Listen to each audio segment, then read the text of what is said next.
इस शाहगंज में करीब 25-30 साल से अपमान की राजनीति हो रही है। मैं इस अपमान की राजनीति को खत्म करना चाहता हूं। शाहगंज को जिला बनाने के लिए हम पूरी जोर लगाएंगे। ये उत्तर प्रदेश में जो जाति और धर्म को बांटने की जो राजनीति चल रही है कि एक बड़ी समस्या शाहगंज नगर में मुख्य मार्ग जो जौनपुर को जाता है वो जाम की। 20 साल में सारे दलों की सरकारें बनी, बसपा की बनी, सपा की बनी और भाजपा की सरकार चल रही है। ये एक बाईपास नहीं बनवा सके। मानना है कि अगर शाहगंज को जिला बना दिया जाए तो जो यहाँ की समस्याएं हैं वो स्वतः समाप्त हो जाएंगी। जो यहाँ बेसिक प्रॉब्लम है वो समाप्त हो जाएगी। प्रदेश सुरक्षा के मामले में बुरी तरह से चलिए लोग आप देख रहे होंगे एक चीनी मिल थी, वो चीनी मिल जो है प्राइवेट कंपनी ने लगाया था आज़ादी के पहले की चीनी मिल। जब तक कांग्रेस सरकार रही उस चीनी मिल को चलाया जाता होगा कि ग्राम स्तर पर मैरिज हॉल या सामुदायिक भवन बनाया जाए। आप लोगों का आशीर्वाद मिला तो निश्चित तौर पर एक बड़ा परिवर्तन आप पाएंगे।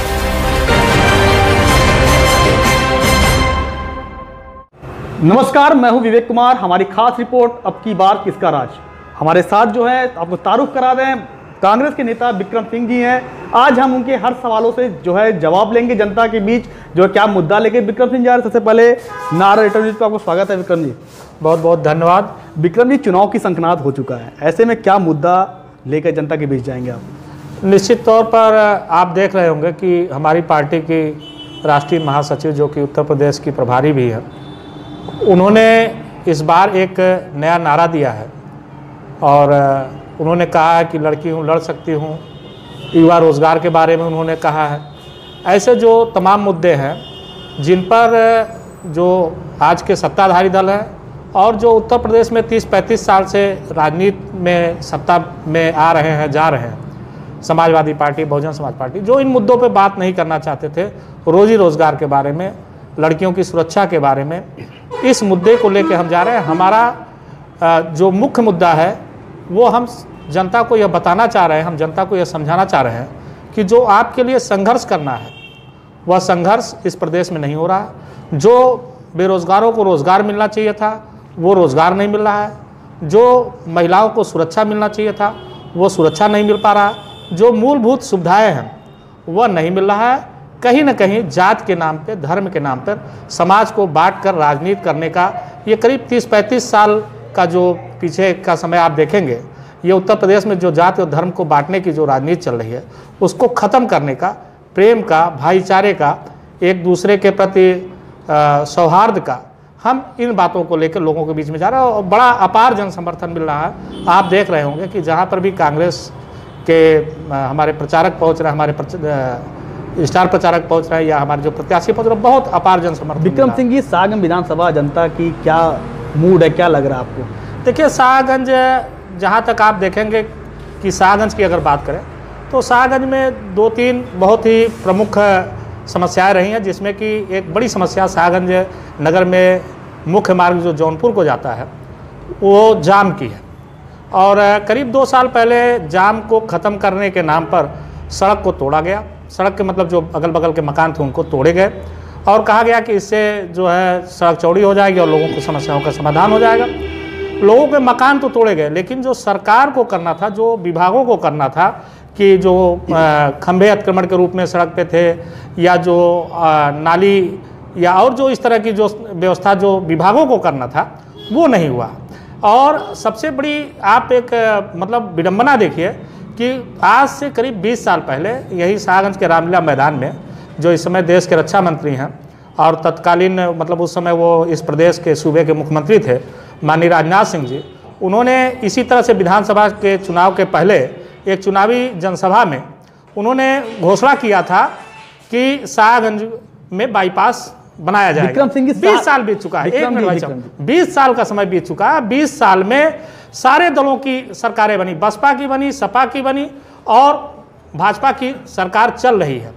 ये एक बाईपास नहीं बनवा सके और माननीय राजनाथ सिंह जी जो कि इतने बड़े नेता हैं, उनकी घोषणा को 20 साल जमीन पर नहीं उतारा जा सकता। आप कांग्रेस के नेता हैं, सागर विधानसभा क्षेत्र में जो ताल ठोकने की जो तैयारी कर रहे हैं, क्या लगता है कांग्रेस आपको जो मौका देगी तो क्या मुद्दा लेके जनता के बीच जाएंगे? लोग और मुद्दा के बात देखिए, निश्चित तौर पर हम जनता के बीच जो यहाँ की समस्याएं हैं, जो स्थानीय समस्याएं हैं, जो कि करीब 30-35 साल पीछे आप देखेंगे तो 30-35 साल से सागर में विकास का काम नहीं के बराबर हुआ है। इक्का दुक्का गांव की सड़कें बनी होंगी, इसके अलावा और कोई ऐसा काम नहीं है।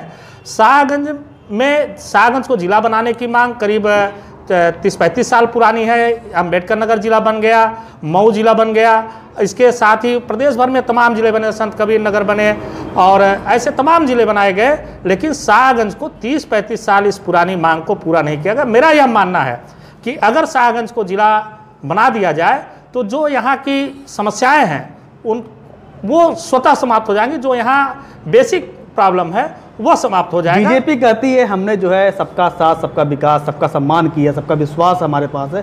क्या लगता है जनता कैसे आपको विश्वास करे कांग्रेस पर? देखिए, आप देख रहे होंगे कि जिस तरह से प्रदेश में जनता कांग्रेस के प्रति उम्मीद भरी निगाहों से देख रही है। 30-35 साल में वो जाति और धर्म की राजनीति से ऊब चुकी है। जहाँ तक सबका साथ, सबका विकास का बात है तो आप देख लीजिए, अभी आज अखबारों में छपा है कि 70 साल कि जो कांग्रेस पार्टी जिसको कहते हैं कि मतलब इन्होंने कुछ नहीं किया और यहाँ पे भ्रष्टाचार रहा, ये वो जो है उससे 10 गुना करीब इनके पास भारतीय जनता पार्टी की जो संपत्तियां हैं वो कांग्रेस से करीब 10 गुना है। सिर्फ 7 साल की गवर्नमेंट में इनके पास 10 गुना ये इस पार्टी के पास संपत्ति कहाँ से आई? निश्चित तौर पर वो कहीं ना कहीं जनता का पैसा है, कहीं ना कहीं आम लोगों के टैक्स का पैसा है, जो कि व्यापारियों के माध्यम से, जो इस देश के व्यापारी जिनका कि एक बड़ा साम्राज्य हो गया है और वो तमाम सरकारी संपत्तियों पर भी उनका कब्जा कराया जा रहा है, तो कहीं ना कहीं उनको लाभ देकर और पार्टी उनसे लाभ ले रही है। यह देश की जनता मूर्ख नहीं है, पढ़ी लिखी जनता है और आप तो धीरे धीरे बहुत जागरूक हो गई है। आप तो लड़ाई में दिखाई नहीं दे रहे हैं। देखिए, लड़ाई की दिखाई अब जब आप जिस दिन गिनती होगी उस दिन आप देखिएगा। अभी क्या है कि इस प्रदेश में भय का माहौल है। कुछ लोग लाल टोपी से डरते हैं, कुछ लोग योगी जी के ठोको नीति से डरते हैं। विक्रम जी, लाल टोपी की बात कर रहे हैं आप। निश्चित तौर पर 2017 में आपने गठबंधन किया था अखिलेश से। देखिए, निश्चित तौर पर अखिलेश जी से गठबंधन हुआ था, तब क्यों डर नहीं था? क्या आपको इस बार वही सुधार किया जा रहा है। कहीं ना कहीं हमको लग रहा था कि हमने जिन बातों को लेकर उनके साथ समर्थन दिया या जो हमारे मुद्दे आपको रोकना चाहूंगा अपराधी से आपको रोकना चाहूंगा। प्रियंका जी का एक बयान आया था, चुनाव के बाद हम बीजेपी को छोड़कर सभी पार्टी से गठबंधन कर सकते हैं, यानी वो कांग्रेस से आप हैं जो है सपा से गठबंधन हो जाए तो फिर आप लाल टोपी खड़ा कर। देखिए, चुनाव के बाद की स्थिति के बारे में अभी कुछ कह पाना इतना तो सरल नहीं है। उस समय क्या परिस्थितियां बनेंगी, मैं तो कह रहा हूं, हो सकता है कि इस प्रदेश में ऐसी स्थिति बन जाए कि समाजवादी पार्टी, बहुजन समाज पार्टी और ऐसे तमाम दल जो हैं वो कांग्रेस को समर्थन दें और इस बार कांग्रेस का मुख्यमंत्री इस प्रदेश में बने। ऐसा भी तो हो सकता है। ऐसा आप क्यों नहीं सोचते कि कांग्रेस इस स्थिति में पहुंच सकती है कि खुद कांग्रेस को लोगों को समर्थन देना पड़े? बीजेपी की सामना कैसे करेंगे आप, ये बताइए। देखिए, बीजेपी का सामना जनता कर रही है, हम नहीं कर रहे हैं। जनता खुद बीजेपी को आप देख रहे होंगे, अखबारों में देखिए, टीवी चैनलों में आप देखिए कि जगह जगह भारतीय जनता पार्टी के जो प्रत्याशी पहुंच रहे हैं उनको जनता दौड़ा ले रही है। और ये तो बड़ा अच्छा हुआ कि ये कोरोना की वजह से जो है चुनाव रैलियां और ये सब बंद हैं और डोर टू डोर कैंपेन चल रहा है और ये इलेक्ट्रॉनिक मीडिया और जो सोशल मीडिया के माध्यम से ये प्रचार कर रहे हैं। नहीं तो इनकी और भद्द पिटती। आप देखिए, इनकी जो डोर टू डोर कैंपेन हो रहे हैं, बाहर से लोगों को बुलाकर उस भीड़ बनाया जा रहा है। वहाँ पर एक तरफ तो कहते हैं कि मतलब जो है कोरोना लगा हुआ है और जो है आप भाई आप जो है इस तरह से कैंपेन नहीं कर सकते, भीड़ नहीं जुड़ा सकते। लेकिन आप देखिए, ये बाहर से लोगों को बुलाकर भीड़ जनता को दिखा रहे हैं। आपने कोरोना की बात की तो सवाल एक ये भी उठता है, कोरोना काल में कांग्रेस पार्टी कहाँ थी? कोरोना काल में कांग्रेस पूरे देश में उत्तर प्रदेश में आप देखिए, सबसे ज्यादा अगर किसी ने काम किया है तो कांग्रेस पार्टी के हमारे नेताओं ने काम किया। इसी जनपद जौनपुर में हमारे जिला अध्यक्ष फैसल हसन तरवेज ने साहब के नेतृत्व में जौनपुर में और शाहगंज में ऐसे तमाम सभी तहसील मुख्यालयों पर जौनपुर का नाम लिया है। जौनपुर में एक मिनट, वो हमारे जिला अध्यक्ष तबरेज भाई के माध्यम से उनके नेतृत्व में लगातार जो भी प्रदेश से कमा के लोग लौट रहे, जो प्रदेशी वापस लौट रहे थे, पैदल लौट रहे थे, उनको खाने पीने का इंतजाम हमारी पार्टी के नेताओं के माध्यम से किया गया, जन सहयोग से किया गया। ऐसा नहीं है, कांग्रेस अगर वास्तव में चाहे वो कोरोना का संक्रमण का मामला रहा हो, चाहे ऑक्सीजन का मामला रहा हो, कांग्रेस पार्टी के जो हमारे लोग हैं वो हमेशा लोगों के साथ रहे हैं, इसमें कोई दो राय नहीं। कांग्रेस के एक वरिष्ठ नेता है नदीम जावेद जी, सदर विधानसभा से, वो कोरोना काल में नहीं दिखाई दिए। देखिए, नदीम जी बड़े नेता हैं और निश्चित तौर पर उनकी व्यस्तताएं अधिक रहती हैं।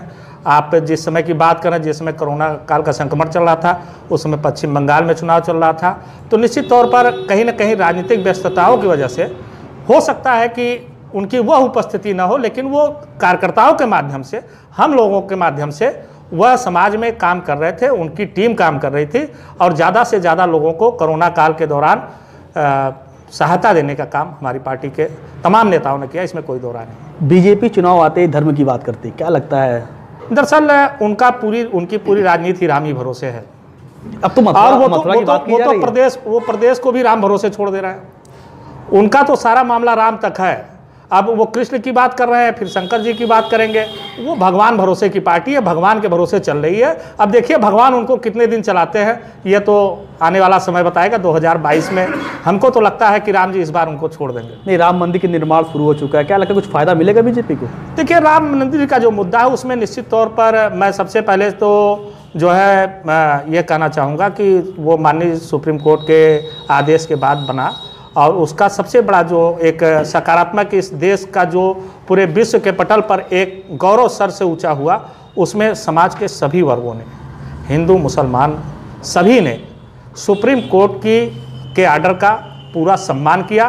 पूरे देश में कहीं उसका विरोध नहीं हुआ और सबने उसका सम्मान करते हुए इस बात को स्वीकारा कि अगर कोर्ट का यह निर्णय है तो बनना चाहिए और जन समर्थन जन भावनाओं के अनुरूप जो है वहाँ पे राम मंदिर का निर्माण चालू हुआ। आप देखिए कि भारतीय जनता पार्टी के लोगों ने क्या किया, वहाँ पे जो अधिकारी रहे, जो नेता रहे, उन लोगों ने क्या किया, राम के नाम के चंदे की लूट मची। जमीनों को जो है घंटे 2 घंटे में कई करोड़ रुपए दुगना तिगुना के रेट पे बेचने का काम हुआ। यानी कि उस राम मंदिर को उन्होंने व्यापार बना दिया। आप देखिए इस तरह से क्या हो रहा है। और किसानों की हम बात करें, बीजेपी कहती है हमने किसानों के लिए जो है सदा खड़े रहें। ऐसे में कृषि कानून बिल पहले लागू होता फिर हटा दिया जाता, क्या लगता है बीजेपी कुछ फायदा होगी, चुनाव में नुकसान होगी? देखिए, बीजेपी का जहाँ तक मामला है किसान बिल की जो आप बात कर रहे हैं, तो ये तो जब आपने लागू किया फिर आपने ही वापस ले लिया, तो इससे तो साफ है कि या तो आप पहले गलत थे या तो बाद में आप गलत हैं। तो निश्चित तौर पर उनको चाहिए था कि किसानों के से बातचीत करके उनके भावनाओं के अनुरूप कानून लाते। जब उनकी भावनाओं के अनुरूप कानून नहीं रहा, उन्होंने विरोध किया, 700 लोग करीब मारे गए। उसके बावजूद जब चुनाव उत्तर प्रदेश में आ गया और लगा कि पंजाब और उत्तर प्रदेश में चुनाव होने जा रहा है तो इसका कहीं ना कहीं जो है एक बुरा परिणाम मिलेगा या कहीं ना कहीं जनता हमसे दूर हो जाएगी, तो एक उसको एक तरह से समझिए डैमेज कंट्रोल करने के लिए उन्होंने किसान बिल को वापस लिया है। और किसान समझ रहा है कि उसके साथ एक धोखा हुआ है। कहीं ना कहीं इन चुनाव के बाद हो सकता है किसी और नए रूप में फिर उसी कानून को लाकर सामने रख दिया जाए। किसान समझ रहा है। पश्चिमी उत्तर प्रदेश में आप देख रहे होंगे कांग्रेस को एक बड़ा जन समर्थन मिल रहा है। कांग्रेस को यह समझ रहे हैं लोग कि जो किसानों की समस्याएं हैं, जब से देश आज़ाद हुआ, चाहे हरित क्रांति का मामला रहा हो, उसमें भी कांग्रेस के सरकार में ही हरित क्रांति लाई गई और इस देश की उपज कई गुना बढ़ाई गई। तो सब किसान यह जानता है कि अगर उसके साथ कोई इस देश में खड़ा है तो वह कांग्रेस है, इसमें कोई दो राय हम कानून व्यवस्था की बात करें, उत्तर प्रदेश में कानून व्यवस्था क्या कुछ करना आपको? देखिए, कानून व्यवस्था की जो बात है इसमें कहीं ना कहीं देखिए इस चीज़ को तो कहना ही पड़ेगा कि जो महिलाओं की सुरक्षा का मामला रहा, इसमें सरकार फेल रही। आप चाहे हाथरस की घटना ले लीजिए, आप चाहे उन्नाव की घटना ले लीजिए, हमारी पार्टी की राष्ट्रीय महासचिव प्रियंका जी ने वहाँ से जो है आशा सिंह को उम्मीदवार बनाया है। तो इस तरह के तमाम और घटनाएं जो रही हैं वो महिलाएं सुरक्षित नहीं रही हैं। इसमें कोई दो राय नहीं है कि योगी जी की सरकार महिला सुरक्षा के मामले में बुरी तरह से फेल। चलिए लोकल मुद्दा की बात कर लिए। सागम विधानसभा क्षेत्र आपके जो है पैतृक क्षेत्र है, क्या लगता है यहाँ पे अब तक क्या जो कमियाँ हैं, कितना विकास हुआ है? विकास की बात की देखिए, जो यहाँ पे बड़ी समस्या है, यहाँ पे रोजी रोजगार के अवसर के लिए जो कल कारखाने हो चाहिए वो नहीं है। आप देख रहे होंगे एक चीनी मिल थी, वो चीनी मिल जो है प्राइवेट कंपनी ने लगाया था, आज़ादी के पहले की चीनी मिल थी और मेरे समझ से जो है वो पूर्वांचल की पहली या दूसरी चीनी मिल रही होगी और उसको घाटे की वजह से व्यापारी बंद करके भाग गया था। कांग्रेस ने किसानों के हितों को ध्यान में रखते हुए उसको अधिग्रहित किया कांग्रेस सरकार ने, और उसके बाद वो चीनी मिल लगातार चलती रही। जब तक कांग्रेस सरकार रही उस चीनी मिल को चलाया जाता रहा, उसको और सुदृढ़ करके नए रूप में बनाने का प्रयास चल रहा था, विचार चल रहा था। इस बीच में कांग्रेस उत्तर प्रदेश की सत्ता से दूर हो गई और उसके बाद से जो भी सरकारें आई उन्होंने इस चीनी मिल को चलाने का काम नहीं किया और आखिर में इस चीनी मिल को जो है बेच ही दिया गया। और उस चीनी मिल की एक बड़ा भूभाग है। मेरा अपना यह मानना है कि उस चीनी मिल को चलाया जाना चाहिए। उस चीनी मिल के चलने से कई हजार परिवारों को रोजगार मिलेगा, कुछ को प्रत्यक्ष मिलेगा, कुछ को अप्रत्यक्ष मिलेगा। इसके साथ ही शाहगंज में एक औद्योगिक क्षेत्र की घोषणा की जानी चाहिए, क्योंकि यह व्यापार के मामले में काफ़ी प्रसिद्ध है। पूर्वांचल की एक बड़ी मंडी है यहाँ पे एक औद्योगिक क्षेत्र बनाकर उसको डेवलप किया जाना चाहिए। शाहगंज के जो जाम की समस्या है उसको बाईपास बनना चाहिए, जिला बनाया जाना चाहिए। महिला अस्पताल जर्जर है, वहाँ पर एक नया अस्पताल बनना चाहिए। जो सामुदायिक स्वास्थ्य केंद्र है वहाँ पर और बेहतर सुविधाएं और नई बिल्डिंग बननी चाहिए। विशेषज्ञ चिकित्सकों का अभाव है यहाँ पर, जो है आप ज़्यादातर देखेंगे MBBS डॉक्टर ही हैं, जो विशेषज्ञ चिकित्सक MS और जो है MD होते हैं वो नहीं है। तो ऐसे चिकित्सकों का यहाँ पे जनता के बीच जो है आप जाएंगे, क्या प्राथमिकता रही? जनता को चुनती है तो आप देखिए, आता तो अगर हमको इस क्षेत्र की जनता का आशीर्वाद, प्रेम, स्नेह अगर मिलता है तो निश्चित तौर पर हम यहाँ की जो बड़ी समस्याएं हैं, ख़ासतौर से जो मुख्य मार्ग पर मतलब जाम की समस्या है, बाईपास निर्माण की मांग है, तो वो हमारी प्राथमिकता में होगा। शाहगंज को जिला बनाने के लिए हम पूरा जोर लगाएंगे कि शाहगंज को जिला बनाया जाए, क्योंकि यह इसके काबिल है। इसके साथ 30-35 साल से जो है लगातार उपेक्षा इस मांग की जा रही है।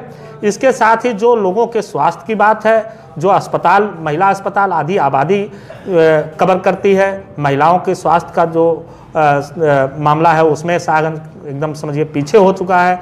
यहाँ पर लोगों को प्राइवेट में महंगे इलाज कराने पड़ रहे हैं, उस अस्पताल को सुदृढ़ कराने का काम करेंगे।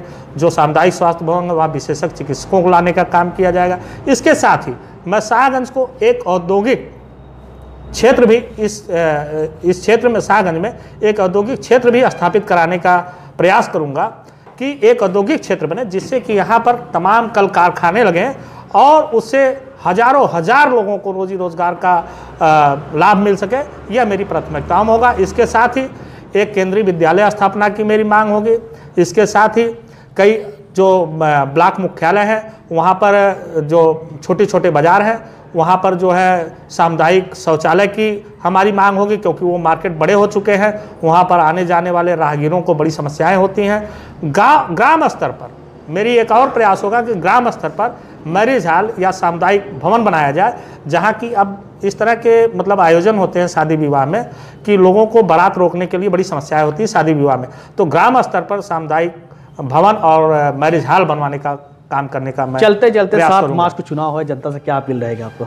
मैं जनता से यही अपील करूंगा कि आप धर्म, जाति और इन सब बातों को छोड़कर आप ऐसे व्यक्ति का चयन करें जो आपके बीच का हो, आपका अपना हो, आपके दुख दर्द में काम आने वाला हो, आपके साथ चलने वाला हो, वह संगीनों के साए में रहने वाला ना हो, वह आम आदमी हो जिससे कि आप बेधड़के अपनी बात को कह सकें और ज़रूरत पड़ने पर उसको डांट भी सकें।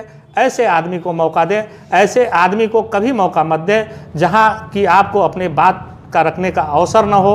अगर आप कोई बात रखना चाहते हैं तो सबसे पहले उनके संगीन के जो चौकीदार हैं उनसे आपको मिलना पड़े। इसके साथ ही अगर आप उनके पास पहुंच जाते हैं तो वो लोगों को अपमानित करते हैं। वह यह भूल जाते हैं कि उनको जो यह सम्मान मिला है, जो उनको यह ओहदा मिला है, जो उनको यह पहचान मिली है, ये उसी जनता के भरोसे मिली है जो उसके सामने खड़ा है। उसको अपमानित करने का काम करते हैं। इस शाहगंज में करीब 25-30 साल से अपमान की राजनीति हो रही है। मैं इस अपमान की राजनीति को ख़त्म करना चाहता हूं। मैं यहाँ प्रेम और सम्मान की राजनीति करना चाहता हूं। अगर आप लोगों का आशीर्वाद मिला तो निश्चित तौर पर एक बड़ा परिवर्तन आप पाएंगे कि एक ऐसा जनप्रतिनिधि पाएंगे जिससे कि आप अपनी बात को बेलोस होकर, बेखौफ होकर, खुले मन से रख सकेंगे। मेरा जनता से यही अपील होगा कि अगर उनको लगता है कि ऐसे आदमी को अवसर दिया जाना चाहिए तो निश्चित तौर पर वह मौका देने का काम करेगी। ये थे हमारे साथ जो है कांग्रेस नेता विक्रम सिंह जी। इन्होंने अपनी बात को रखा और हमारी जो चैनल जो है नारा रिटर्न न्यूज आप सभी से अपील करती है 7 मार्च को आप जो है खुलकर मतदान करें। नमस्कार।